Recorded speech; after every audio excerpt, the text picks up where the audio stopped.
এই পরিবেশটা অনেক শুনশান, আমার পিছনটা অনেকক্ষণ ধরে চুলকাইতেছে, নিশ্চয়ই কোন একটা অঘটন ঘটবে। আরে ভাই তোরে তো আমি আগে থেকেই কইছি যে মলমটা সবসময় তোর লগে লগে রাখি।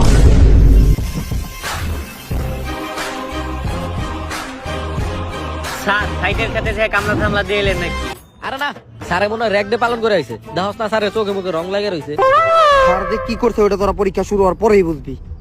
এই জায়গায় তো না আছে কোনো বাপ মা, না আছে কোনো গার্ডিয়ান, এই জায়গায় যা আছি শুধুই আমি।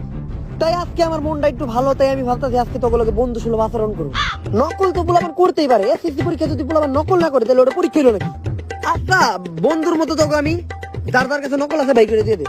এই স্যার তো অনেক ভালো নকল সকল করার সুযোগ দিতেছে, এই জন্যই মনে হয় প্রিন্সিপাল স্যার এই জায়গায় কেন্দ্র ফালাইছে। শুনশান জায়গা, ম্যাজিস্ট্রেট কেউ আইব না। ও প্রিন্সিপাল স্যার আপনি মহান।